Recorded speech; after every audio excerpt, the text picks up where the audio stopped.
August 12th, 2012. 750 million sets of eyes are entranced by the closing ceremony of the London Olympics. From under the stage emerges Eric Idle. He has made doing so a lot easier. Idle rose to prominence with his fellow Pythons in the late 1960s, and was a staple of screens big and small in the decades to follow. But he has largely stepped away from the spotlight in recent years. It's nice to think he's embraced the comforts of retirement, but the truth may not be quite so rosy. Which begs the question, what the f*** happened to Eric Idle? As Roger Miller said, I may be schizophrenic, but at least I've got each other. But to truly understand what the f*** happened to Eric Idle, we must begin at the beginning of the beginning began when he was born on his birthday, 1943, England. His mother was a nurse, and his father served in the Royal Air Force, but was killed in a road accident when Eric was only 2 years old. Idle's mother did not take his father's death well, and effectively abandoned him. He was in the care of his grandparents until 1950, when his mother left him at the Royal School Wolverhampton, a live-in facility for boys who had lost their fathers. Young Eric performed well enough in school to gain entry into Pembroke College, Cambridge, where he earned a Bachelor of Arts in English Literature. It was around this time that he met his fellow Pythons. Also in 1965, Eric Idle began working for the BBC, appearing in TV, movies, and writing for numerous radio and television programs. His first big hit was a family sketch comedy show called Do Not Adjust Your Set, which he wrote for and appeared in from 1967 to 1969. The success of the show, which also featured Terry Gilliam, Terry Jones, Michael Palin, earned Idle and the rest of the Pythons the opportunity to showcase their talents as a group in Monty Python's Flying Circus, which ran from 1967 to 1974. It's impossible to overstate Eric Idle's contributions to Flying Circus. He brought memorable writing, catchy composing, and versatile performing to this brilliant, groundbreaking, hilarious sketch comedy series. He was always committed and enthusiastic, which was plain to see in the Nudge Nudge sketch, which featured a great build-up to a classic punchline. Is your wife a goer? Hey? Know what I mean? Know what I mean? Nudge, nudge, know what I mean? Say no more. His sharp writing shined in things like Marriage Guidance Counselor, and so many more that we don't really have time to talk about, but you can talk about them. You can comment about them if you want to comment your comments in the comments, if you have any comments. 1971's, and now for something completely different, was a reproduction of some of the best Flying Circus sketches, intended to introduce Monty Python to an American audience. And they begin to wonder, is it all worth it? Is it all? Eric Idle featured heavily as a writer and performer, and displayed his versatility by portraying a lawyer, among other characters. He also lent his iconic voice to the voiceover and narration work. And then, Eric Idle and the rest of the Pythons produced the 1975 feature film, Monty Python and the Holy Grail. Major music industry connections made this movie possible. It's good to be friends with rock stars, as Led Zeppelin, Pink Floyd, and Jethro Tull helped fund this movie. Eric Idle played multiple roles in the film. Most notably, Sir Robin, the not quite so brave as Sir Lancelot. Sir Robin is the only knight created anew for the movie, rather than being derived from Arthurian lore. You know, King Arthur stuff. And the brave part of his name is definitely ironic, which Eric Idle played into perfectly. Holy Grail was a huge success upon release, and its stature has only grown since, as it's considered by many to be one of the best comedy films of all time. Idle ventured without his Python cohorts to create Rutland Weekend Television, which ran on BBC Two from 1975 to 1976. It was a sketch comedy show making fun of low-budget regional television, as well as pretty much everything else under the sun. Eric Idle served as the primary lead on the show, portraying characters like a sadistic judge and narrating the entire history of the world in 3 minutes. His friend, George Harrison of the Beatles, was actually featured on the show's Christmas special. Speaking of the Beatles, one of the most enduring aspects of Rutland weekend television was the creation of the Rutles, the Beatles parody band that would go on to be featured in hilarious mockumentary films, like The Rutles, All You Need Is Cash, and the band would return in 2003 for The Rutles 2, Can't Buy Me Lunch. Eric Idle played Dirk McQuickley, who's basically a spoof of Paul McCartney, and of course this performance allowed him to display his comedic and musical talents, and would allow him to show off his love for the Beatles and his friend George Harrison. Gotta go now, because I gotta sleep. Okay? And Idle would need a little help from his friend when it came time to fund Monty Python's next venture, the hilarious comedic masterpiece, 1979's Life of Brian. Despite the success of Holy Grail, the studio dropped Life of Brian just days before it went into production, apparently because of the controversial subject matter. Idle complained of the predicament to his friend George Harrison, but never could have reasonably expected what happened next.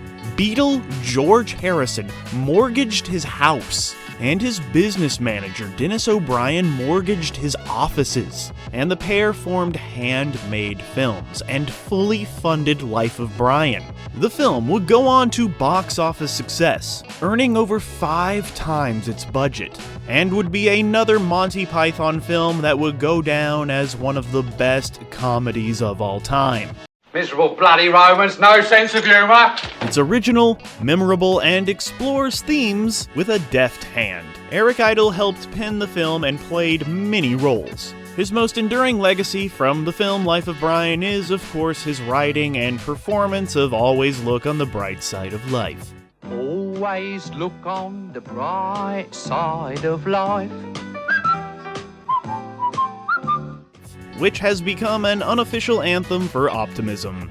Later on, Eric Idle and other Monty Pythons performed Monty Python Live at the Hollywood Bowl in 1982, which primarily featured sketches made famous by Flying Circus. Eric Idle notably takes the lead in the Lumberjack song. Then, 1983 saw the release of Monty Python's The Meaning of Life, a hilarious exploration of, well, the meaning of life through its various stages. Idle's performances contribute to the brilliant absurdity of the film, and the soundtrack he wrote, composed, and performed is among the movie's most memorable aspects. I think the first time I ever saw Eric Idle was in National Lampoon's European Vacation, in a very small but memorable role of the bike rider who Clark Griswold accidentally hits with his car and, just keeps injuring over and over, but don't worry, it's just a flesh wound.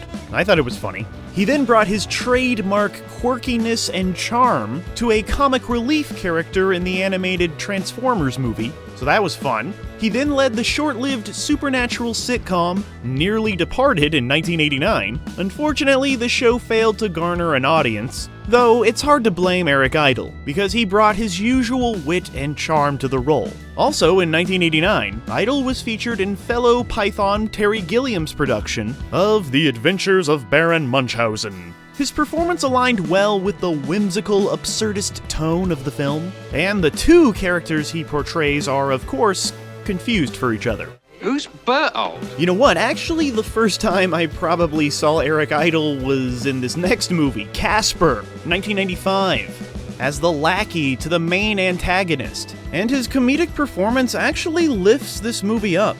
It makes it more than just, a silly Casper Kids movie. It makes it something kinda special in a way. In 1996, Idle appeared in The Wind in the Willows, which was released in the United States as Mr. Toad's Wild Ride, directed by Monty Python co-founder Terry Jones. Though not a financial success, the film and Eric Idle's performance as Rat were well regarded by critics and audiences alike. Mr. Idle appeared in Hercules, the animated series from 1998 to 1999, playing the principal of Prometheus Academy. This was followed by Eric Idle bringing his trademark eccentricity to the sitcom Suddenly Susan for the show's final season, from 1999 to the year 2000.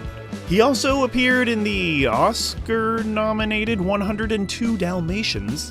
He played the parrot, or the macaw, who thinks he's a dog, and that's kinda all you need to know. He also slightly helped The Simpsons get kinda funny again, playing a reoccurring character who's basically, a documentary filmmaker, not so subtly based on David Attenborough. And you could hear his voice again as the narrator in Ella Enchanted, enchanting that tale with his distinct voice, and lending humor to it as well, and heart that only he could. Yeah, that narration did a lot for that movie. Fairy tales tell, as their labels imply, stories of magic.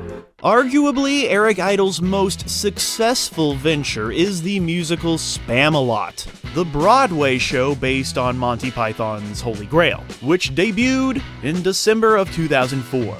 The show would garner 3 Tony Awards, including Best Musical, and featured an absolutely brilliant ensemble cast. The original run closed in 2009 after grossing over $175 million, and Spamalot was actually revived in late 2023. Eric Idle would then bring a touch of magic to Shrek the Third by voicing the wizard Merlin, and yeah, his funny voice perfectly blends into the tone of this film that would become his biggest box office draw.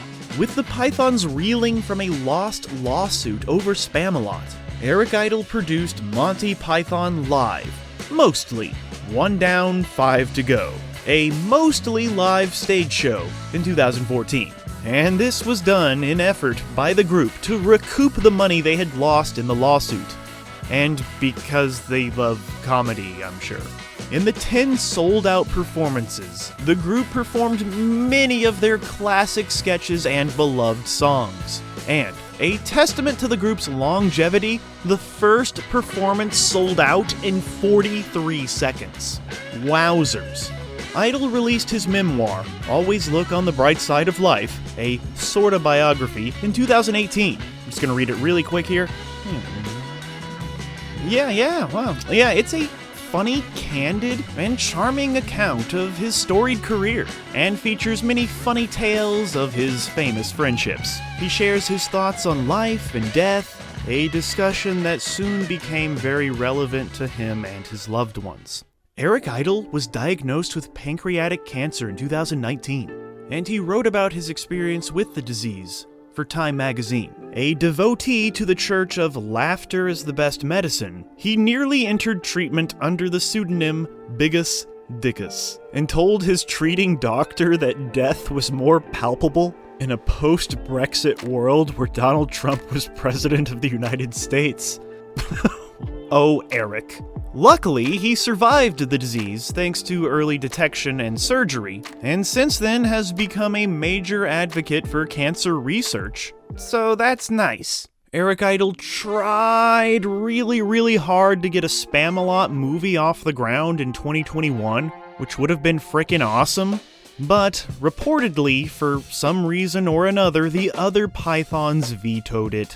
Fortunately, fans can still see many active showings of the musical. Speaking of music, spoiler alert, Eric Idle appeared as the Hedgehog in Season 8 of The Masked Singer after performing Love Me Do by the Beatles. Who he's friends with, did you know that? And his reveal song was, of course, Always look on the bright side of life. He wanted to prove to himself that he could still perform after surviving cancer, and he would use this popular show as a platform to draw attention to funding cancer research. So yeah, that's also nice.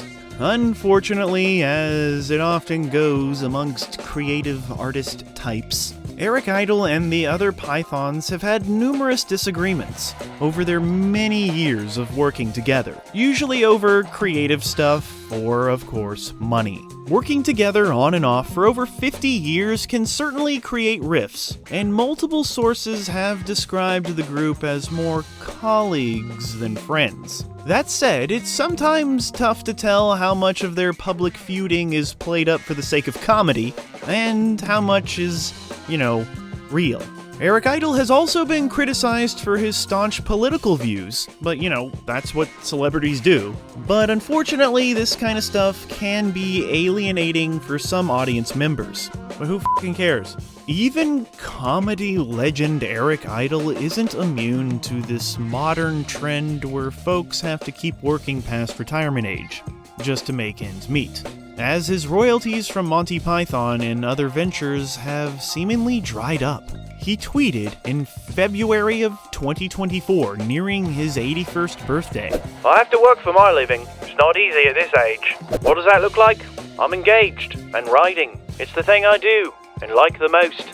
Created a new show, something that feels so completely normal. Been doing it since 1963. Oh hey, look at this. Here's another relevant Eric Idle quote. I don't mind not being wealthy. I prefer being funny.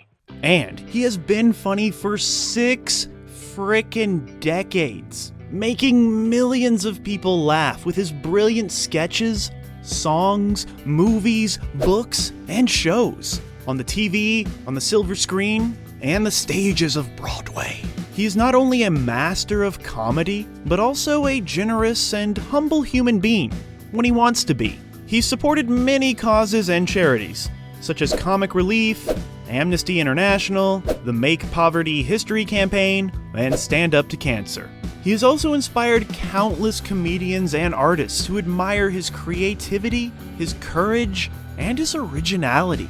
This man right here showed us that it's okay to be silly, and sometimes being silly is actually kind of a smart thing to do. And I don't know what it is about Eric Idle and Monty Python. They do some absolutely wacky, bonkers stuff, but it still feels smart. Still feels like they're trying to tell you something. Maybe it's because they're British, I don't know, but what I do know is that it's funny. And really, that's all it needs to be. Eric Idle is a true legend, an international treasure, and a living example of how to always look on the bright side of life. So yeah, nobody should give a fuck about what the fuck happened to Eric Idle, because he's doing just fine. Thank you very much indeed, young man.